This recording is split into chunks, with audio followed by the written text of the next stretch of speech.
వేమూరు నియోజకవర్గంలోని జంపని, కొల్లూర్లలో ధాన్యం కొనుగోలు కేంద్రాలను బాపట్ల జిల్లా ఇన్ఛార్జ్ మంత్రి పార్థసారథి, విద్యుత్ శాఖ మంత్రి గొట్టిపాటి రవికుమార్, వేమూరు శాసనసభ్యులు నక్క ఆనందబాబు గురువారం పరిశీలించారు. ఈ సందర్భంగా జిల్లా ఇన్ఛార్జ్ మంత్రి పార్థసారథి మాట్లాడుతూ వేమూరు నియోజకవర్గంలో ఇప్పటికే 30% కోతలు పూర్తయ్యాయని చెప్పారు. ఇంకా కోతలు స్పీడ్ అందుకోవాల్సిన అవసరం ఉందని అన్నారు. అలాగే ధాన్యం తేమ శాతం 17% నుంచి 25% వరకు ఉంటే మాత్రమే ప్రభుత్వం కొనుగోలు చేస్తుందన్నారు. బయట తక్కువ ధరకే అమ్ముకొని రైతులు మోసపోవద్దని అన్నారు. రైతుల దగ్గర నుంచి ప్రతి గింజ ధాన్యం ప్రభుత్వం కొనుగోలు చేస్తుందని చెప్పుకొచ్చారు. మిల్లర్లు ఎవరైనా సరే తేమ శాతం ఎక్కువగా ఉందని రైతులను ఇబ్బంది పెడితే రైస్ మిల్లులు సీజ్ చేస్తామన్నారు. రైతు భరోసా కేంద్రంలో వారితో పాటు మిల్లర్లు కూడా ఒకళ్ళు అందుబాటులో ఉండి తేమ శాతం పరిశీలించి ఫైనల్ చేయాలని సూచించారు. గత వైసీపీ హయాంలో ధాన్యం కొనుగోలు చేసిన 6-7 నెలలకు గాని డబ్బులు రైతుల అకౌంట్లో పడేవి కాదు. తెలుగుదేశం ప్రభుత్వం అధికారంలోకి వచ్చిన తర్వాత 24 గంటల్లో రైతుల అకౌంట్లో డబ్బులు వేస్తున్నాము. వేమూరు శాసనసభ్యులు నక్క ఆనందబాబు మాట్లాడుతూ వర్షాలకు రైతులు కొంతమంది ఇబ్బంది పడ్డారు. ముఖ్యమంత్రి నారా చంద్రబాబు నాయుడు కూటమి ప్రభుత్వం హయాంలో రైతులకు ఎలాంటి నష్టం జరగకుండా పంట కొనుగోలు చేస్తున్నామన్నారు. మిల్లర్లు అవకతవకలు చేసినా కూడా మంత్రి ఆదేశాలతో అధికారులు చర్యలు తీసుకుంటామని అన్నారు. రైతులెవరూ నష్టపోవద్దు, వారికి ఈ కూటమి ప్రభుత్వం అండగా ఉంటుందని అన్నారు. గత వైసీపీ ప్రభుత్వంలో ధాన్యం కొనుగోలు చేసిన 6-7 నెలలకు కూడా డబ్బులు పడతాయో లేదో తెలిసేది కాదు. వాళ్ళ పార్టీ నాయకులు బ్రోకర్లు అవతారమెత్తి రైతులను మోసం చేసేవారు అని అన్నారు.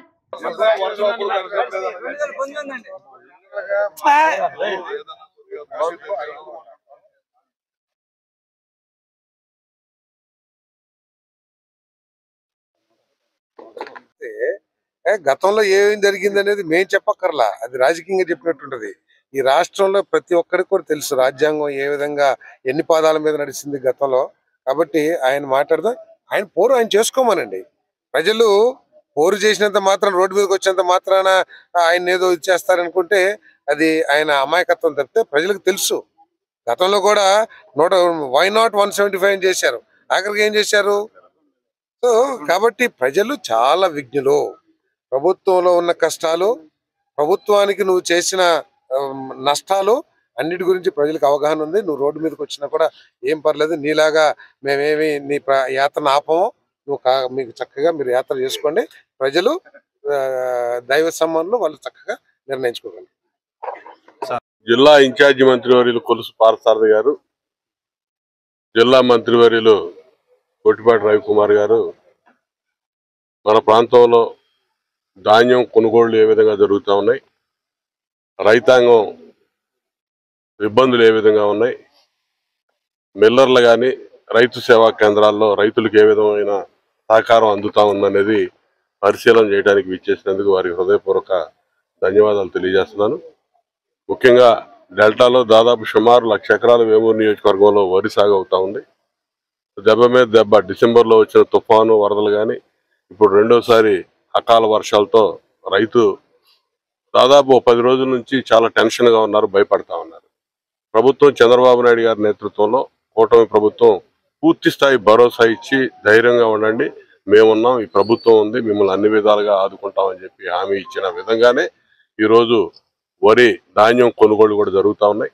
ఖచ్చితంగా ఎటువంటి ఇబ్బంది లేదు, నష్టం రాదు.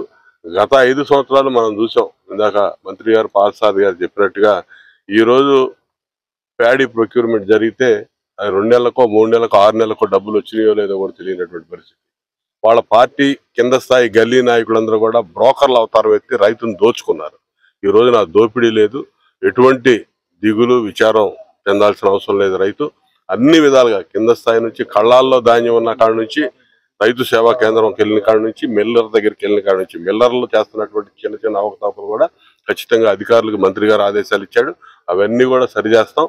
ఖచ్చితంగా ఎటువంటి ఇబ్బంది లేకుండా పూర్తిగా ప్రతి గింజ కూడా చివరి గింజ దాకా కొనుగోలు చేస్తాం. కొనుగోలు చేసిన వెంటనే డబ్బులు పడే ఏర్పాట్లు కూడా ప్రభుత్వం చేసింది. కాబట్టి అందరూ కూడా ధైర్యంగా ఉండమని చెప్పి నేను ఈ సందర్భంగా వివరిస్తా ఉన్నాను.